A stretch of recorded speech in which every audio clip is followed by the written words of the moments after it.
Morning, everybody. Good morning, everybody. Just checking.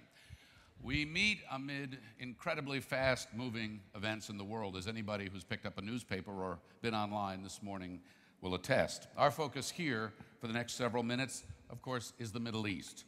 Iran, Lebanon, Syria, Egypt. Change and challenge are the new norms on Israel's borders. This morning, we'll welcome a very distinguished panel of experts to discuss all of these pressing issues. So, ladies and gentlemen, this is Strategy and Security in the Middle East.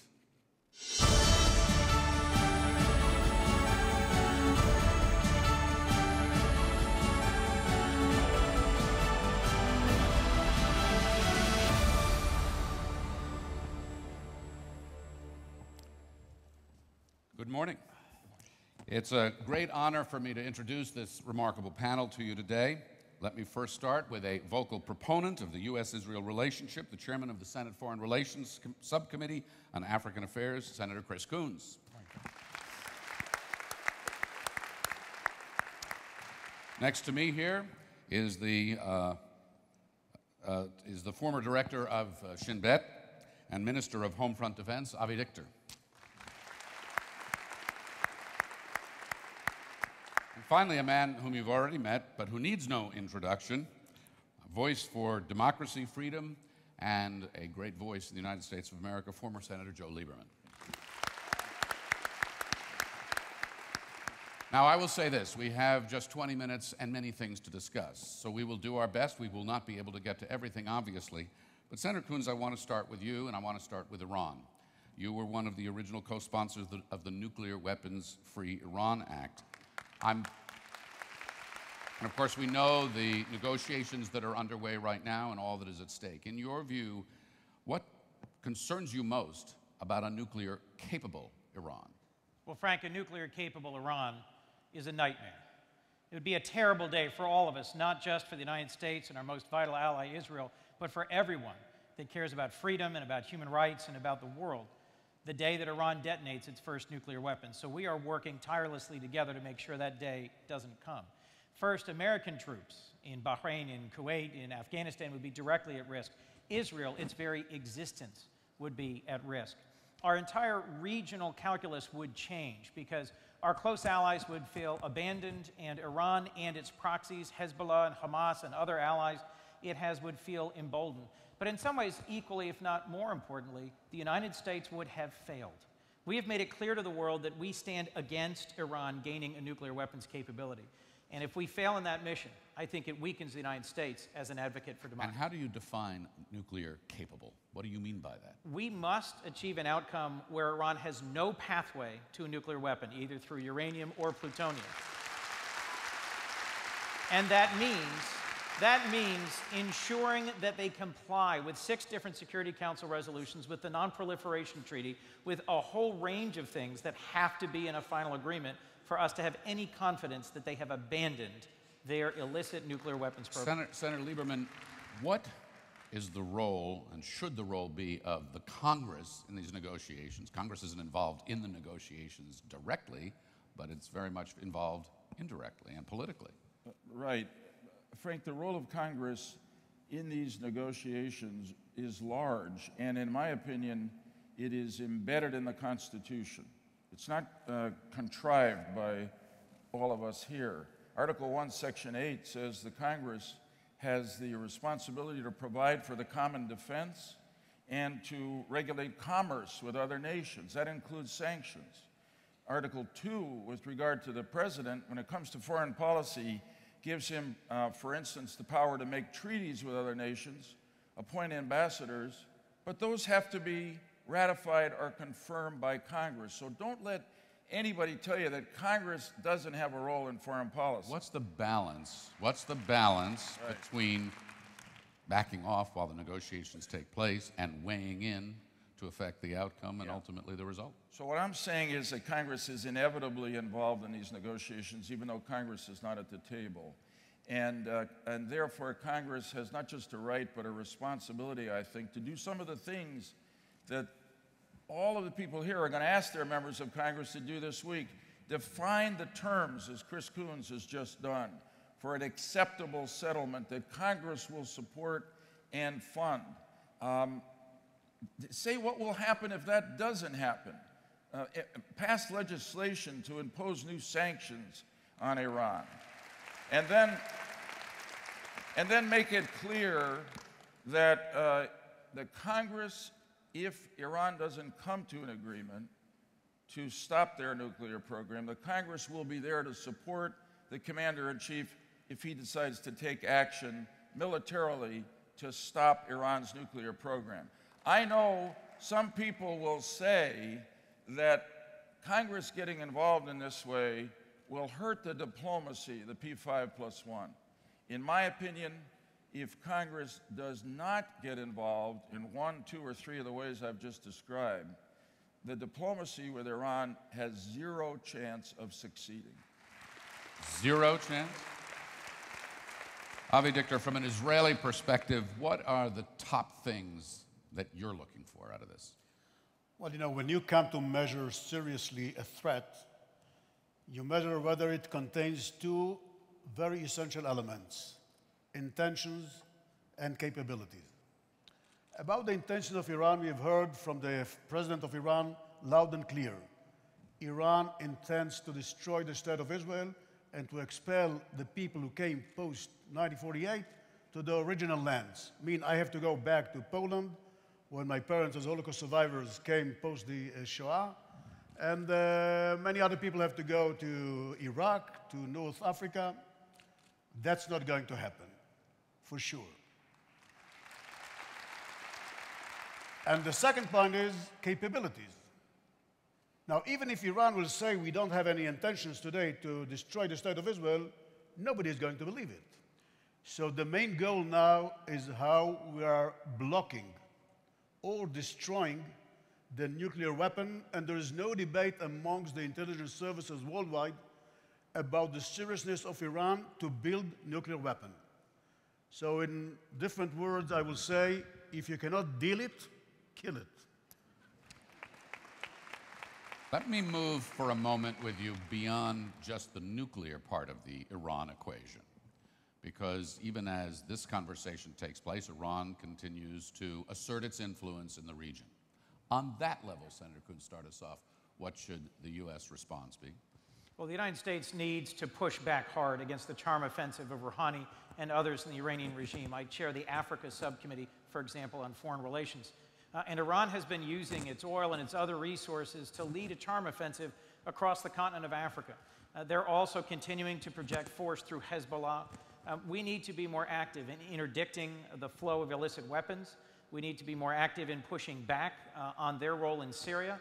I frankly think we've lost some ground in the region because our vital allies don't believe that the United States has the will, the courage, the determination to act after a red line was drawn, was crossed, and we didn't act in Syria. I think we've lost influence, lost reach. We've lost credibility.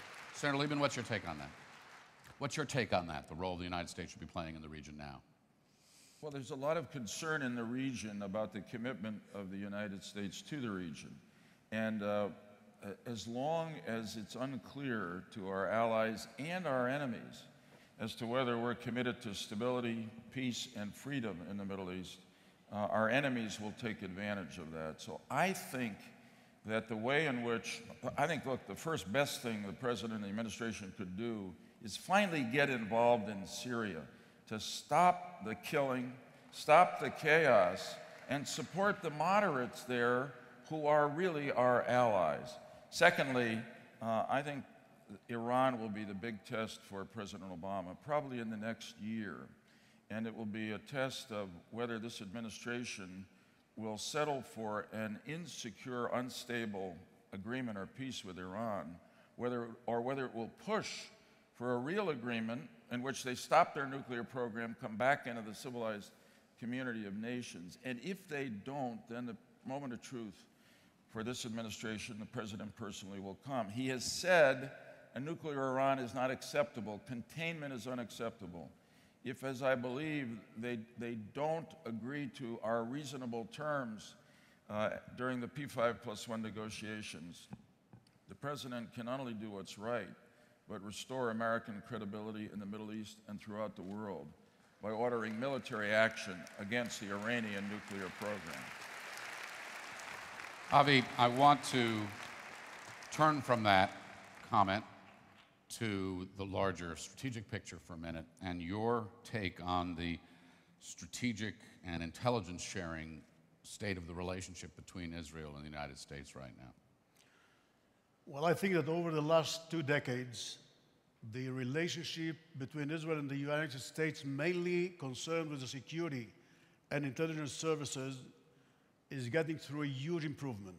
I myself, I remember as head of Shin Bet, the relations with the FBI, CIA, how it got improved over the years of the Intifada, post the 9/11 horrible terror attack here in the States. And you know, in order to fight a network of terrorists who are activating from some countries, you must build a network of counterterrorism countries in order to beat those terrorists. Such a network was built by the United States, Israel, and some European countries. It worked very effective. The sharing of information, which is something very complicated between intelligence services, got very, very developed over the last 2 decades.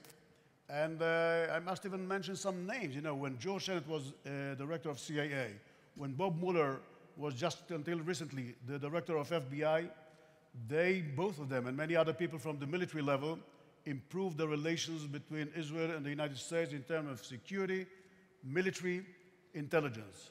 And I think that that's probably a main asset that we should improve it more and more and not going back, because going back means to give an advantage to terrorists. So let's take some of that intelligence and survey the region a little bit and look at some of the countries and the neighbors and what's taking place. Senator Lieberman, let me start with you. Turkey, once regarded as a stable ally, doing pretty predictable business both with the U.S. and Israel. But of late we see protests and we see instability and a lot of questions about the Prime Minister. Erdogan is visiting Iran and doing these other things. What do you see there, and how does that impact the relationship with Israel and the U.S.? Well, Turkey's a very important country in the region, and it's a very important country to both the United States and Israel. You know, not so long ago, Frank, we could say that there were 2 clearly stable democracies in the Middle East. One was Israel and the other is Turkey. Today there's only one, and it's Israel. You see a strategic realignment as a result of what's taking place in Turkey? I see a country internally in not chaos, but disorder. I see a leader, Erdogan, who has increasingly allied himself with the Islamist or extremist forces in the Middle East. The great conflict in the Middle East today, in my opinion, is between, if I can use the term, moderates and extremists. And Erdogan, supporting Hamas, dealing with Iran, has allied himself increasingly with the extremists. Their economy is in trouble, and if you follow day by day, which it's hard to do, Erdogan is rapidly turning Turkey, which had been a great civilized democracy, great people, great history, into an authoritarian state in which his opponents are increasingly being either closed down or locked up. Still an ally? We can't have a good alliance with a country that is increasingly supporting our enemies in the Arab world and the Muslim world, and a country whose leader is increasingly totalitarian. Senator Coons, big challenge there, another challenge on Israel's southern borders. Jihadist groups expanding their presence, as we know, and as is documented in Sinai. Jordan is coping with more than 500,000, some 600,000 refugees from Syria. What can the United States do in those areas to assist and affect the situation on the ground? Well, Frank, one of the other ways in which our failure to more effectively engage in Syria is destabilizing the region and hurting our reputation is that it's directly harming one of our most vital allies in the region, King Abdullah of Jordan, a strategic ally to Israel. A secure border there has been an important part of recent years, and King Abdullah has come repeatedly to us in the Senate to describe his deteriorating security situation as his country You've heard deals that. You've heard from him. in person. Literally 600,000 refugees who've poured into his country from Syria. along with Senator McCain, I went to visit a Syrian refugee camp early last year in Jordan. We should provide greater assistance and support to Jordan. We need to show our allies in the region that we have their back, that we invest in their stability, and that where we have a robust intelligence and defense partnership, we'll strengthen them further. In Egypt, one of our areas of real concern has to be the Sinai. Under Sisi, we restructured some of our assistance in the Senate this past year to make sure it focuses on counterterrorism so that we're able to interdict the flow of arms and extremists. They've done better in terms of blocking the flow into Gaza under Sisi, but we need to be more attentive to the destabilizing influence of jihadists on the Sinai. Avi, I want to ask you about another country that we watch very closely and that you know very well, and that's Lebanon and the impact in that country, and we see it from Syria. Well, the attacks against Hezbollah neighborhoods in Lebanon, and mainly in Beirut, are due to the attacks by Hezbollah in Syria against the opposition. In Syria, Hezbollah, led by Iran, Hezbollah, by the way, it's the finger in the Iranian palm. Like we say, Hakol kol Yaakov, v'yadayim yaday Esav, which in the voice is Jacob's voice, and the hands are Esav's hands. So that's the role of Hezbollah in Syria. Now, the problem is that Syria and Lebanon are attached together for many years. It's well known that Hezbollah in Lebanon is getting weaker due to the attacks by Hezbollah in Syria. But, you know, we, Israelis, Americans, we believe that when we say Oyev Oivi hu Yedidi, which means the enemy of my enemy is my friend, it works in English, it works in Hebrew, it doesn't work in Arabic. In Arabic they say, Ana wa akhuya ala ibn ammi wa ana wa ibn ammi al-gharib, which means me and my brother against our cousin, and me and my cousin against the stranger. Against the stranger. We are always, the Israelis, the Americans, the Europeans, will always remain strangers in this Middle East. And we have to take it into account. In any case, I believe that Syria, whether it will take a year or a decade, Syria will be ruled by a Sunni regime. Unfortunately, the Alawites are going to go through a massacre. The 2 million Alawites are going to go through a massacre in Syria. Lebanon is going to be changed. Hezbollah is going to be weakened dramatically. And the only question that remained on the stage, what kind of Sunnis are going to run and to rule Syria? Are they going to be the extremist Islamists, or they're going to be close to the liberals? That's the most important question that we have to ask ourselves, Israelis and Europeans, and even Arab countries as well, mainly Egypt. There is continued destabilization and worse then for Lebanon, in your view. Well, Lebanon, I think that if Hezbollah is getting weaker and weaker, and if in Syria a liberal regime, or close to a liberal regime, will be established, Lebanon, the Christians, the Sunnis in Lebanon, are going to be much more dominated than they are today. And it might open a new window, because we have one in Egypt, we already have in Jordan, and Syria and Lebanon is the closed window that might be opened in the coming years. I want to ask you both very quickly. We've talked about Syria, we've talked about Iran. In both places, the Russians are involved, and we are seeing very dramatic events unfold in Ukraine that are very disturbing at several levels.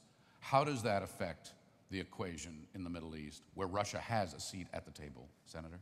Well, we are relying on Russia and Russia's partnership with us to close sanctions, to push Iran to an agreement, and to make progress. And we are working in some partnership in Syria to try and secure and remove from the country their chemical weapons. But we have to remember, this isn't the Soviet Union. This is a much smaller, much paler form of our former Cold War adversary. Putin is working towards international respect, towards Russia being taken seriously on the world stage. We've just seen the end of the most expensive Winter Olympics ever. So I do think that as Putin takes increasingly aggressive steps by deploying troops and armored carriers and overflights of jets in Crimea, in Ukrainian territory, the United States needs to be thoughtful. Less rhetoric, more action, more multilateral, work with our Western allies to ensure that Russia steps back and that Ukrainians are allowed to solve what is a Ukrainian political crisis. I frankly think this is partly a result of our perceived weakness because of our actions in Syria. Senator Lieberman.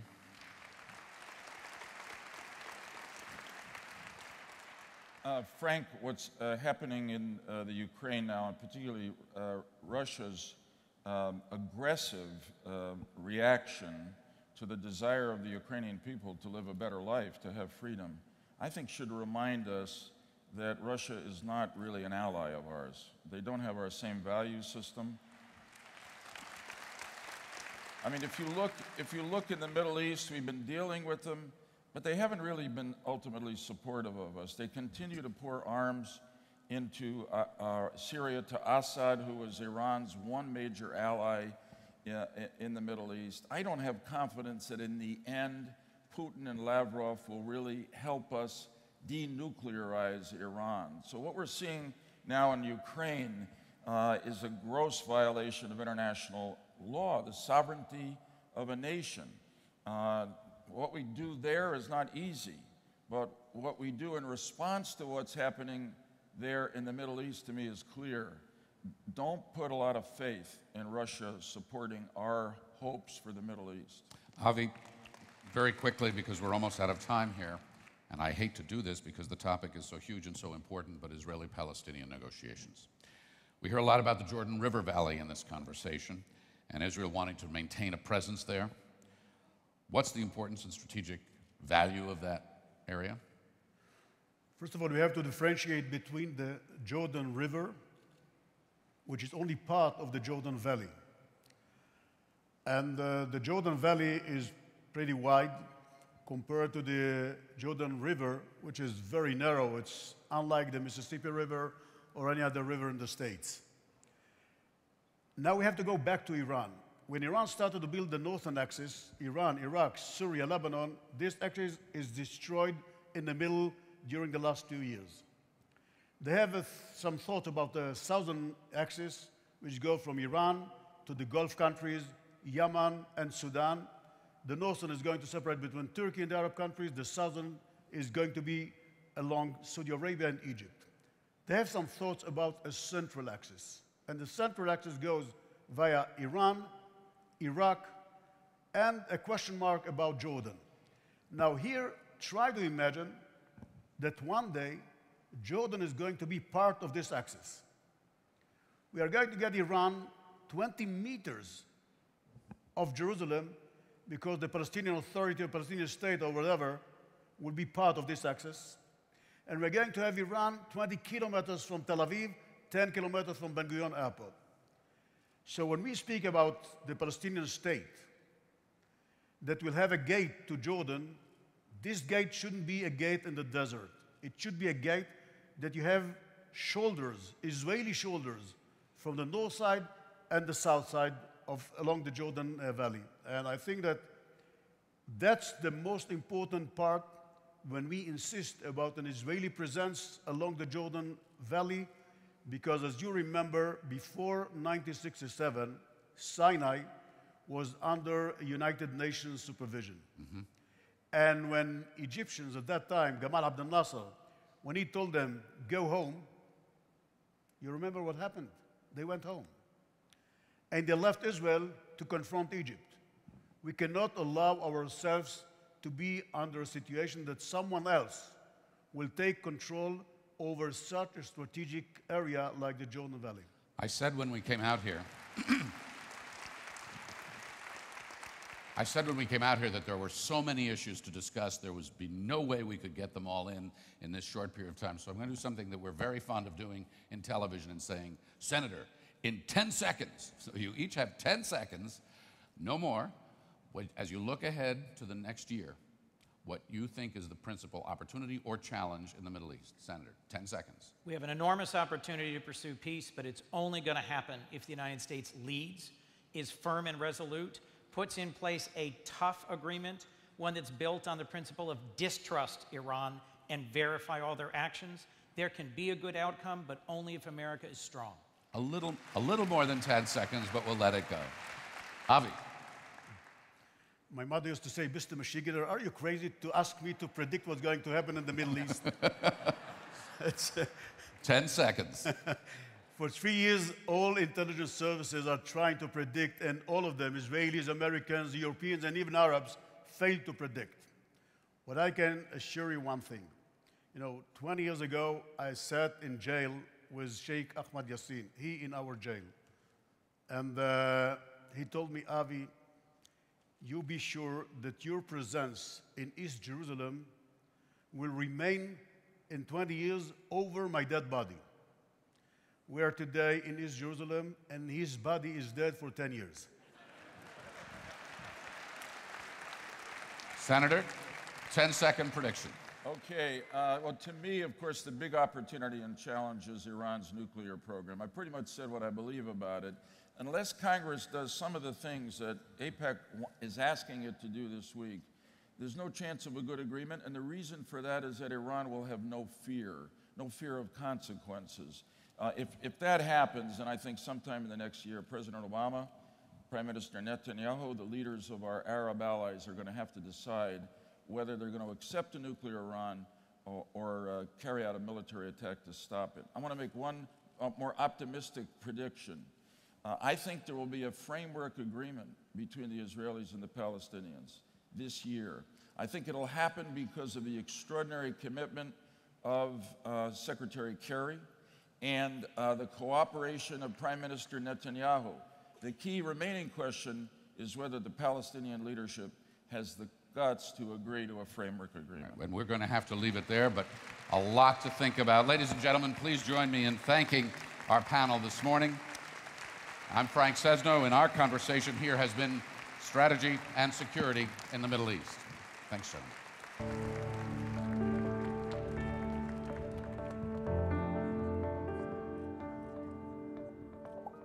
This is you.